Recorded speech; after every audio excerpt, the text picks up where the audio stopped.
Hello friends, எல்லாரும் எப்படி இருக்கீங்க? இன்றைக்கி நம்ம வீடியோவில் இட்லி தோசைக்கு தொட்டுக்கிறதுக்கு ரொம்பவே டேஸ்டியான சூப்பரான 5 விதமான சைட் டிஷ் ரெசிபிஸ் தான் நம்ம பார்க்க போகிறோம். ஒவ்வொரு ரெசிபியுமே நீங்கள் ட்ரை பண்ணுறதுக்கு ரொம்ப ஈஸியாக இருக்கும். அதே சமயம் இந்த ரெசிபிஸ்லாம் செய்யறதுக்கு அதிக நேரமும் எடுக்காது. ரொம்ப சீக்கிரமாக நீங்கள் செஞ்சிடலாம். வாங்க இப்போது 5 விதமான சைட் டிஷ் ரெசிபிஸ் எப்படி செய்கிறதுன்னு பார்க்கலாம். முதல்ல ஒரு மிக்ஸி ஜார் எடுத்துக்கிட்டு பொட்டுக்கடலையே சேர்த்துக்கிறேன். நான் எடுக்கிற பொட்டுக்கடலையோட அளவு பார்த்தீங்கன்னா 120 கிராம் இருக்குது. புளி பார்த்தீங்கன்னா கொஞ்சமாக சேர்த்துக்கிறேன். ஒரு சின்ன நெல்லிக்காய் அளவுக்கு புளி பார்த்தீங்கன்னா எடுத்து வச்சுருக்கேன். இந்த புளியை சேர்த்துக்கிறேன். காரத்துக்கு தேவையான அளவுக்கு வரமிளகாய் சேர்த்துக்கோங்க. இந்த மிளகாய் ரொம்ப காரமாக இருக்கும், அதனால் நான் 3 மிளகாய் சேர்த்துக்கிறேன். நீங்கள் காரம் கம்மியாக இருக்கிற மிளகாய் எடுத்திங்கன்னா ஒரு 4 கூட சேர்த்துக்கோங்க. தேங்காய் பார்த்தீங்கன்னா ஒரு கைப்பிடி அளவுக்கு நான் எடுத்திருக்கேன். ரொம்ப கம்மியாக தேங்காய் சேர்த்துக்கணும், ரொம்ப அதிகமாக சேர்க்கக்கூடாது. இந்த சட்னிக்கு பொட்டுக்கடலையோட ஃப்ளேவர் தான் அதிகமாக இருக்கணும். தேங்காயோடைய அளவு கொஞ்சம் கம்மியாக சேர்த்து செய்யும் போது தான் டேஸ்ட்டு நல்லாயிருக்கும். தேவையான அளவுக்கு உப்பு சேர்த்துக்கிறேன். தண்ணி சேர்த்து நல்லா நைஸாக சட்னியை அரைச்சி எடுத்துக்கலாம். பாருங்கள் ஃப்ரெண்ட்ஸ், தண்ணி கொஞ்சமாக சேர்த்து நல்லா அரைச்சி எடுத்துக்கிட்டேன். சட்னியை இப்போ ஒரு பாத்திரத்துக்கு மாற்றிக்கிறேன். இந்த சட்னி பார்த்தீங்கன்னா ரொம்ப தண்ணியாக இருக்கும், ஆனால் இட்லி தோசையோட தொட்டு சாப்பிட்றதுக்கு ரொம்ப சூப்பராக இருக்கும். தண்ணி கொஞ்சமாக சேர்த்துட்டு நான் கலந்து கொடுத்துக்கிறேன். சட்னியை தாளிச்சிக்கலாம். ஒரு தாளிப்பு கரண்டியை வச்சுட்டு எண்ணெய் கொஞ்சமாக சேர்த்துக்கிறேன். எண்ணெய் நல்லா காஞ்சதுக்கப்புறமா கடுகு சேர்த்துக்கிறேன். கடுகு நல்லா பொரிஞ்சதும் 1/2 டீஸ்பூன் உளுத்தம்பருப்பு சேர்த்துக்கிறேன். உளுத்தம்பருப்பு கொஞ்சம் பொன்னிறமாக வந்ததுக்கப்புறமா ஸ்டவ் ஆஃப் பண்ணிவிட்டு கருவேப்பிலை கொஞ்சம் சேர்த்துட்டு இந்த தாளிப்பை நம்ம சட்னியில் சேர்த்துக்கலாம்.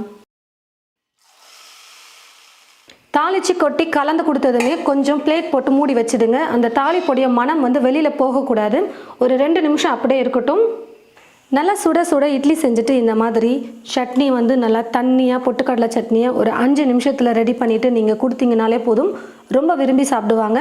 நம்ம நிறைய தள்ளுவண்டி கடையில் பார்த்தீங்கன்னா இட்லி வாங்கி சாப்பிட்ருப்போம். அப்போ பார்த்தீங்கன்னா ஒரு சில டைம் இந்த மாதிரி தண்ணியாக தேங்காய் சட்னி செஞ்சு கொடுப்பாங்க. ஒரு சில டைம் இந்த மாதிரி பொட்டுக்கடலை சட்னியை பார்த்தீங்கன்னா தண்ணியாக அரைச்சி நமக்கு கொடுப்பாங்க. சாப்பிடவே அவ்வளோ டேஸ்ட்டு சூப்பராக இருக்கும். ஒரு 100 கிராம் பொட்டுக்கடலை இருந்தாலே போதும், 4 பேர் சாப்பிட்ற அளவுக்கு நமக்கு சட்னி அரைக்க முடியும். 2-3 இட்லி சாப்பிட்றவங்க கூட கண்டிப்பாக 5-6 இட்லி சாப்பிடுவாங்க. ரொம்ப டேஸ்ட் சூப்பராக இருக்கும். சிம்பிளான மெத்தட் தான், ஆனால் நல்லா சூப்பராக இருக்கும். முக்கியமாக இந்த சட்னி நம்ம தண்ணியாக செய்கிறதுனால காரம் கொஞ்சம் அதிகமாக இருந்தால் தொட்டு சாப்பிட நல்லாயிருக்கும். ஒரு குக்கர் எடுத்துக்கிட்டு அந்த குக்கரில் தக்காளி சேர்த்துக்க போகிறேன். கொஞ்சம் நல்லா பெருசாக இருக்கிற மாதிரி 5 தக்காளி பழம் எடுத்து கட் பண்ணி எடுத்து வச்சுருக்கேன். அந்த தக்காளியை சேர்த்துக்கிறேன். 2 வெங்காயம் எடுத்து கட் பண்ணி எடுத்து வச்சுருக்கேன். சும்மா ஒன்றும் பாதியமாக கட் பண்ணி எடுத்துக்கோங்க போதும். ஒரு 10லேருந்து 12 பல் பூண்டு இருக்கும், அதையும் சேர்த்துக்கிறேன். 3 பச்சை மிளகாய். துவரம் பருப்பு பார்த்தீங்கன்னா ஒரு கைப்பிடி அளவுக்கு எடுத்து தண்ணி ஊற்றி நல்லா கழுவி எடுத்து வச்சுருக்கேன். கரெக்டாக ஒரு கைப்பிடி அளவுக்கு சேர்த்துக்கோங்க. இந்த துவரம் பருப்பு பார்த்தீங்கன்னா ஆப்ஷனல் தான், நீங்கள் வேணான்னா கூட ஸ்கிப் பண்ணிக்கலாம். வெங்காயம் தக்காளி எல்லாம் முழுகிற அளவுக்கு தண்ணி சேர்த்துக்கிட்டால் போதும், ரொம்ப அதிகமாக தண்ணி சேர்க்க வேணாம். இப்போ குக்கர் மூடி போட்டு மூடி வச்சிடலாம். ஒரு 3 விசில் விட்டு எடுத்துக்கிட்டால் போதும், எல்லாமே நல்லா வெந்து வந்துடும். குக்கர் விசில் வெயிட் பார்த்தீங்கன்னா நல்லா குறைஞ்சி வந்துருச்சு. ஒரு 3 விசில் விட்டு எடுத்துக்கிட்டேன். 3 விசில் தான் விட்டோம், ஆனால் துவரம் பருப்பும் பார்த்தீங்கன்னா நல்லா வெந்து வந்திருக்கு. இப்போ தண்ணி இல்லாமல் ஒரு மிக்ஸி ஜாரில் நம்ம இது எல்லாத்தையும் எடுத்து சேர்த்துக்கலாம்.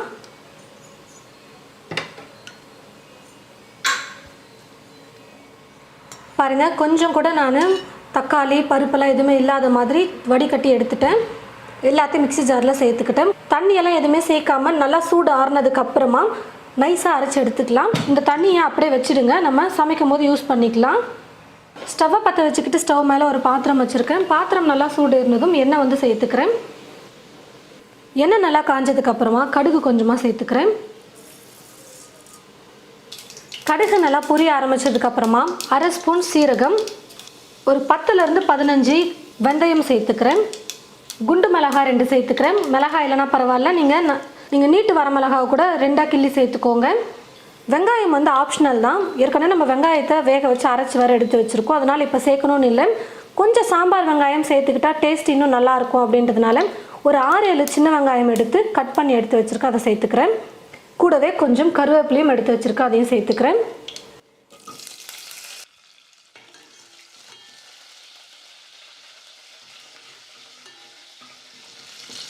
ரொம்ப வெள்ளாம் சின்ன வெங்காயம் வதங்க வேணாம், 1 நிமிஷம் வதங்கினா போதும். இப்போ ஸ்டவ்வை வந்து லோ ஃப்ளேமில் வச்சுக்கிட்டு 1/4 ஸ்பூன் பெருங்காயத்தூள் சேர்த்துக்கிறேன், 1/4 ஸ்பூன் மஞ்சள் தூள், 1 ஸ்பூன் சாம்பார் பொடி சேர்த்துக்கிறேன். நீங்கள் கடையில் வாங்கின சாம்பார் தூளாக இருக்கட்டும், இல்லை வீட்டில் அரைச்ச சாம்பார் பொடியாக கூட இருக்கட்டும், எது வேணாலும் நீங்கள் சேர்த்துக்கோங்க. நான் வந்து இப்போ 1 ஸ்பூன் அளவுக்கு சாம்பார் தூள் சேர்த்துக்கிறேன். ஏற்கனவே பச்சை மிளகாய் 3 வேறு சேர்த்துருக்கோம், அதனால் காரத்துக்கு தேவையான அளவுக்கு நீங்கள் சாம்பார் பொடி சேர்த்துக்கோங்க. தேவையான அளவுக்கு உப்பும் சேர்த்துக்கிறேன். லைட்டாக எல்லாத்தையும் கலந்து கொடுத்துக்கலாம் எண்ணெயிலேயே. மசாலாம் தீயக்கூடாது, அதனால் ஸ்டவ்வை லோ ஃப்ளேமில் வச்சுட்டு சாம்பார் பொடியெல்லாம் சேர்த்துட்டு லைட்டாக கலந்து கொடுத்துட்டு இது கூட நம்ம அரைச்சி வச்சுருக்கிற இந்த விழுதை சேர்த்துக்கலாம். வேக வச்ச எல்லாத்தையும் மிக்சியில் போட்டு அரைச்சி எடுத்துக்கிட்டேன். இப்போ இந்த விழுதை சேர்த்துடுறேன். இந்த வேக வச்ச தண்ணி இருக்குது பார்த்தீங்களா, அதையும் இப்போ இது கூட சேர்த்துக்கிறேன்.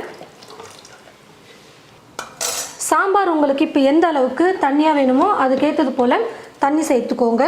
சுடு தண்ணி சேர்த்திங்கன்னா இன்னும் சீக்கிரமாக குக் ஆகிடும், இல்லை நார்மல் தண்ணியே நீங்கள் சேர்த்தாலும் ஓகே. இன்னும் நல்லா கொதிக்கணும், வேறு டைம் கொஞ்சம் அதிகமாகும், அதனால் நான் கொஞ்சம் தண்ணியாகவே வச்சுக்கிறேன். கொதிக்க கொதிக்க கொஞ்சம் லைட்டாக கெட்டியாக வரும். அது மட்டும் இல்லாமல் இட்லி தோசைக்கு தானே நம்ம பண்ணுறோம் இப்போ இந்த டிஃபன் சாம்பார், அதனால் ரொம்ப கெட்டியாக இருக்கணும்னு அவசியம் இல்லை. நல்லா தண்ணியாக இருந்தாலே இட்லிக்கெல்லாம் தொட்டு சாப்பிட்றதுக்கு சூப்பராக இருக்கும். தீ ஃபுல்லாக வச்சுட்டு ஒரு 5 நிமிஷத்துக்கு நம்ம குக் பண்ணிக்கலாம். 5 நிமிஷம் நல்லா குக் ஆனதுக்கப்புறமா ஸ்டவ்வை மீடியம் ஃப்ளேமில் வச்சுட்டு ஒரு 10 நிமிஷத்துக்கு குக் பண்ணிக்கலாம். குறைஞ்சது ஒரு 10லேருந்து 15 நிமிஷத்துக்கு நல்லா குக் ஆகணும், நல்லா கொதிச்சு வரணும், அப்போ தான் சாம்பார் நல்லாயிருக்கும் சாப்பிட்றதுக்கு. பாருங்கள் ஃப்ரெண்ட்ஸ், நல்லா ஒரு 10-15 நிமிஷத்துக்கு நான் வந்து நல்லா கொதிக்க வச்சு எடுத்துக்கிட்டேன். நல்லா கொதிச்சாதான் சாம்பார் நல்லா மணமாக வரும், கொதிக்கலைன்னா பச்சை மணமாக இருக்கிற மாதிரி இருக்கும். இப்போ ஒரு 10-15 நிமிஷம் நல்லா கொதிச்சதுக்கப்புறமா கடைசியாக இது கூட பொடியாக நறுக்கிய கொத்தமல்லியை கொஞ்சம் சேர்த்துக்கிறேன். கொத்தமல்லியை சேர்த்துட்டு ஸ்டவ் ஆஃப் பண்ணிக்கிறேன். சூப்பராக இட்லி தோசைக்கு சாம்பார் வந்து ரெடி பண்ணியாச்சு.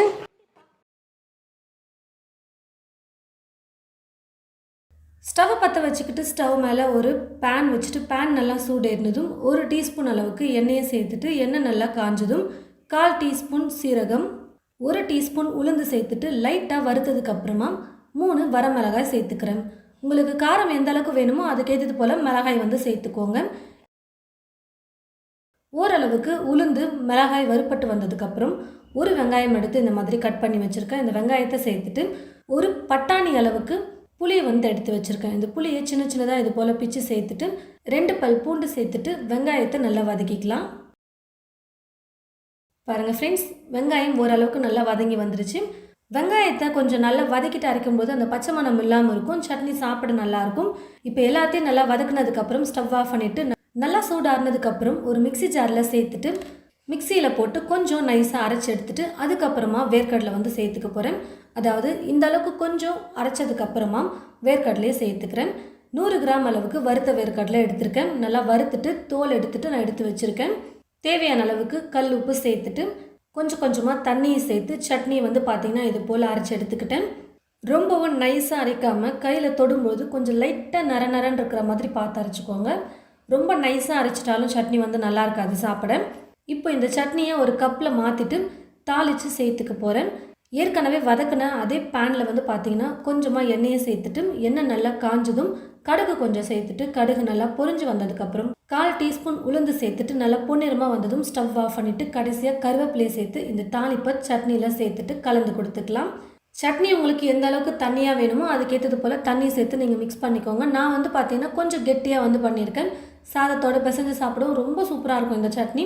அது மட்டும் இல்லாமல் இட்லி, தோசை, சப்பாத்தி எல்லாத்துக்குமே வந்து பார்த்திங்கன்னா தொட்டு சாப்பிட அவ்வளோ நல்லாயிருக்கும். ரொம்ப ஈஸியான ஒரு ரெசிபி. தேங்காவே சேர்க்காமல் நம்ம வெறும் வேர்க்கடலை வெங்காயத்தை வச்சு செஞ்சுருக்கோம். ஒரு குக்கர் எடுத்துக்கிட்டு இந்த குக்கரில் 2 பெரிய வெங்காயம் எடுத்து இந்த மாதிரி கட் பண்ணி எடுத்து வச்சுருக்கேன். 3 தக்காளி பழத்தை கட் பண்ணி எடுத்து வச்சுருக்கேன். இந்த 2ஐயும் சேர்த்துக்கலாம். 3 பச்சை மிளகாவை சேர்த்துக்கிறேன். காரத்துக்கு தேவையான அளவுக்கு மிளகாய் தூள் சேர்த்துக்கலாம். நான் வந்து பார்த்திங்கன்னா இப்போது 1/2 டீஸ்பூன் அளவுக்கு வெறும் மிளகாய் தூள் சேர்த்துக்கிறேன். 3/4 டீஸ்பூன் மல்லித்தூள், 1/4 டீஸ்பூன் மஞ்சள் தூள், ஒரு 10-12 பல் பூண்டு வந்து கூட சேர்த்துட்டு தண்ணி வந்து தேவையான அளவுக்கு சேர்த்துட்டு வேக வச்சு எடுத்துக்க போகிறோம். நான் வந்து பார்த்திங்கன்னா இப்போ 1/2 லிட்டர் அளவுக்கு தண்ணி சேர்த்துருக்கேன். இப்போ குக்கர் மூடி போட்டு மூடி வச்சுட்டு 3 விசில் விட்டு நான் வந்து வேக வச்சு எடுத்துக்க போகிறேன். நான் வந்து பார்த்திங்கன்னா குக்கரில் ஒரு 3 விசில் விட்டு எடுத்துக்கிட்டேன். நல்லா விசில் வெயிட்டும் வந்து குறைஞ்சி வந்துருச்சு. தக்காளி வெங்காயம்லாம் வந்து பார்த்திங்கன்னா நல்லா வெந்து வந்திருக்கு. தண்ணி இல்லாமல் வெறும் இந்த வெங்காயம் தக்காளி பச்சை மிளகாவை மட்டும் ஒரு மிக்ஸி ஜாரில் சேர்த்துட்டு நல்லா நைஸாக அரைச்சி எடுத்துக்கலாம். இந்த மாதிரி வெங்காயம் தக்காளியை நல்லா நைஸாக அரைச்சி எடுத்து வச்சுக்கோங்க.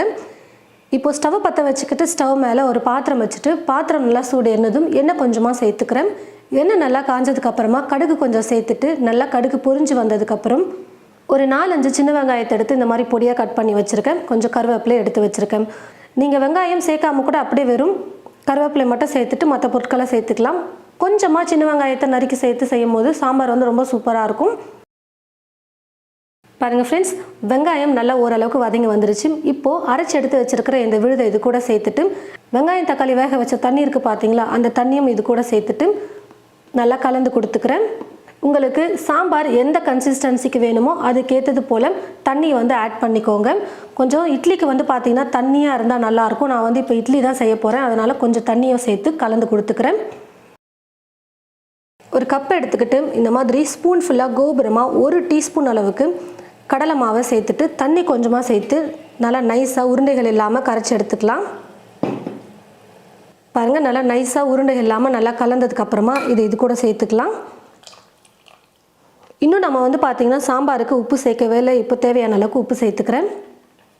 எல்லாத்தையும் சேர்த்து நல்லா கலந்து கொடுத்துட்டு ஸ்டவ்வை கொஞ்சம் மீடியம் ஃப்ளேமில் வச்சுட்டு கொஞ்ச நேரம் குக் பண்ணிக்கலாம். குறைஞ்சது ஒரு 7லிருந்து 8 நிமிஷத்துக்கு சாம்பாரை வந்து பார்த்திங்கன்னா நல்லா கொதிக்க வச்சுக்கோங்க. நம்ம சேர்த்துருந்த கடலை மாவோடைய பச்சை மணமும் போகணும். அப்போ தான் சாம்பார் சாப்பிட நல்லாயிருக்கும். கடலை மாவோட பச்சை மணம் இல்லாமல் இருக்கும். எல்லாத்தையும் சேர்த்து நான் ஒரு 8 நிமிஷத்துக்கு குக் பண்ணி எடுத்துக்கிட்டேன். இப்போ ஸ்டவ் ஆஃப் பண்ணிக்கலாம். சாம்பார் வந்து பார்த்திங்கன்னா நல்லா டேஸ்டியாக ரெடி ஆகிடுச்சு. கடைசியாக இப்போ இது கூட பொடியாக நறுக்கிய கொத்தமல்லியை கொஞ்சம் சேர்த்துட்டு நம்ம இட்லியோட சர்வ் பண்ணிக்கலாம். ரொம்பவே சூப்பராக இந்த மாதிரி தண்ணியாக சாம்பார் செஞ்சுட்டு இட்லி கூட கொடுத்தீங்கன்னா அவ்வளோ சூப்பராக இருக்கும் தொட்டு சாப்பிட. நீங்கள் இந்த சாம்பாரை வந்து பார்த்தீங்கன்னா தோசைக்கு, பொங்கல் இந்த மாதிரி எல்லாத்துக்குமே சைட் டிஷ்ஷாக நீங்கள் வந்து செஞ்சு கொடுக்கலாம். ரொம்ப சூப்பராக இருக்கும். 3 இட்லி சாப்பிட்றவங்க கூட கண்டிப்பாக 5 இட்லி சாப்பிடுவாங்க. அந்த அளவுக்கு ரொம்ப டேஸ்டியாக எல்லாருக்கும் ரொம்ப பிடிக்கக்கூடிய வகையில் இந்த சாம்பார் இருக்கும். ஸ்டவ் பற்ற வச்சுக்கிட்டு ஸ்டவ் மேலே ஒரு கடாய் வச்சுட்டு கடாய் நல்லா சூடேறினதும் 1/2 கப் அளவுக்கு வேர்க்கடலையை சேர்த்துக்கிறேன். வேர்க்கடலையை நல்லா வறுத்துக்கலாம்.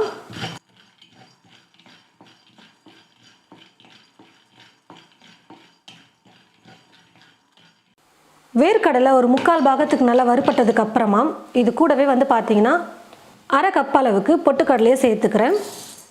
பொட்டுக்கடலையை சேர்த்துட்டு சும்மா ஒரு நிமிஷம் லைட்டாக வறுத்துக்கிட்டால் போதும்.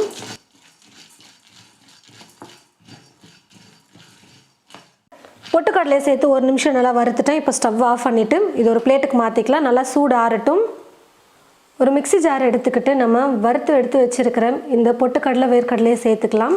நல்லா சூடு ஆறுனதுக்கப்புறமா சேர்த்துக்கோங்க. உங்களுக்கு வேர்க்கடலை தோலோடு சேர்க்க பிடிக்கலைன்னா நீங்கள் வேர்க்கடலையை மட்டும் தனியாக வறுத்துட்டு தோல் எடுத்துகிட்டு அதுக்கப்புறம் கூட சேர்த்துக்கலாம். நான் வந்து இப்போ தோலோடவே சேர்த்துக்கிறேன். இது கூட இப்போது 1/2 கப் அளவுக்கு தேங்காய் துருவல் வந்து சேர்த்துக்கிறேன். தேங்காவை துருவி 1/2 கப் அளவு கலந்து எடுத்து வச்சுருக்கேன். காரத்துக்கு தேவையான அளவுக்கு பச்சை மிளகாய் சேர்த்துக்கலாம். நான் வந்து 5 பச்சை மிளகாய் எடுத்திருக்கேன். நல்லா பெரிய பெரிய பச்சை மிளகாவை 5 எடுத்திருக்கேன். 10 புதினா இலைகள் சேர்த்துக்கிறேன். புதினா வந்து ரொம்ப அதிகம் சேர்க்க வேணாம், சும்மா ஒரு 10 இலை சேர்த்தா போதும். கூடவே கொத்தமல்லி கொஞ்சம் சேர்த்துக்கிறேன். கொத்தமல்லி கொஞ்சம் அதிகமாகவே எடுத்திருக்கேன். நல்லாயிருக்கும் கொத்தமல்லி சேர்த்து சட்னி அரைக்கும் பொழுது. சட்னிக்கு தேவையான அளவுக்கு உப்பு சேர்த்துக்கிறேன். இப்போ எல்லாத்தையும் சேர்த்து நல்லா அரைச்சிக்கலாம். தண்ணி கொஞ்சமாக சேர்த்து நல்லா நைஸாக அரைச்சி எடுத்துக்கலாம்.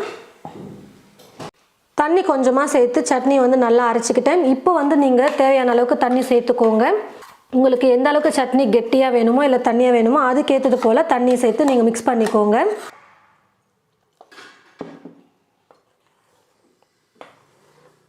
ஸ்டவ்வை பற்ற வச்சுக்கிட்டு ஸ்டவ் மேலே ஒரு தாளிப்பு கரண்டி வச்சுட்டு இப்போ சட்னியை தாளிச்சிக்க போகிறேன். ஸ்டவ்வை பற்ற வச்சுக்கிட்டு ஸ்டவ் மேலே ஒரு தாளிப்பு கரண்டி வச்சுட்டு எண்ணெய் வந்து கொஞ்சமாக சேர்த்துக்கிறேன். கொஞ்சம் நம்ம சட்னி அதிகமாக செய்கிறதுனால ஒரு 2-3 டீஸ்பூன் அளவுக்கு எண்ணெய் சேர்த்துக்கலாம். எண்ணெய் நல்லா காஞ்சதுக்கப்புறம் கடுகு சேர்த்துக்கிறேன். கடுகு நல்லா பொரிஞ்சதுக்கப்புறம் 1 டீஸ்பூன் அளவுக்கு உளுத்தம்பருப்பு சேர்த்துக்கிறேன். கூடவே ஒரு மிளகாவை நான் வந்து கட் பண்ணி சேர்த்துக்கிறேன், வரமிளகாவை.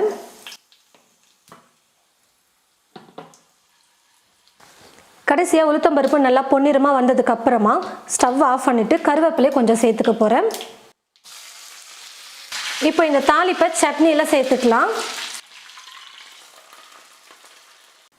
ரொம்பவே டேஸ்டியாக நம்ம வந்து பார்த்திங்கன்னா இட்லி தோசைக்கு சூப்பராக சட்னி வந்து ரெடி பண்ணிட்டோம். கண்டிப்பாக நீங்கள் இது போல் உங்களுடைய வீட்டில் சட்னி செஞ்சு பாருங்கள். 4-5 இட்லி சாப்பிட்றவங்க கூட 6-7 இட்லி சாப்பிடுவாங்க. அந்தளவுக்கு எல்லாருக்கும் ரொம்ப பிடிக்கக்கூடிய வகையில் அந்த சட்னி இருக்கும். நான் வந்து இப்போது இட்லிக்கு தான் வந்து சட்னி செஞ்சுருக்கேன். அதனால் கொஞ்சம் தண்ணியாகவே செஞ்சுருக்கேன். இட்லியில் தொட்டு சாப்பிட்றதுக்கு கரெக்டாக இருக்கும். எப்போவும் ஒரே மாதிரி சட்னி பண்ணாமல் கொஞ்சம் டிஃப்ரெண்ட்டாக இந்த மாதிரி பொட்டுக்கடலை, வேர்க்கடலை, தேங்காய் எல்லாம் போட்டு செஞ்சு பாருங்கள். ரொம்பவே சூப்பராக இருக்கும். கண்டிப்பாக இந்த 5 விதமான ரெசிபிஸும் உங்களுக்கு ரொம்பவே பிடிச்சிருக்குன்னு நினைக்கிறேன். இது போல் நீங்கள் உங்களுடைய வீட்டில் சட்னியும் சாம்பாரும் உங்களுடைய வீட்டில் இட்லி தோசைக்கு செய்யும் போது கண்டிப்பாக ட்ரை பண்ணி பாருங்கள். ரொம்ப ஈஸியாகவும் இருக்கும், ரொம்ப சீக்கிரமாகவும் குக் பண்ணிடலாம். சமைக்கிற நேரமும் அதிகமாக இருக்காதுங்கிறதுனால உங்களுக்கு கண்டிப்பாக ரொம்ப ஈஸியாக இருக்கும். ட்ரை பண்ணி பார்த்துட்டு எப்படி இருக்குன்னு சொல்லிட்டு மறக்காமல் கமெண்ட் பாக்ஸில் வந்து கமெண்ட் பண்ணுங்கள். இந்த வீடியோவை மற்றவங்களுக்கும் ஷேர் பண்ணுங்கள். இது போல் நிறைய ரெசிபிஸ் பார்க்க தமிழ் ஃபுட் மசாலா சேனலை மறக்காமல் சப்ஸ்கிரைப் பண்ணிக்கோங்க. கூடவே பக்கத்தில் இருக்கிற பெல் ஐக்கானை கிளிக் பண்ண மறந்துடாதீங்க. தேங்க்யூ.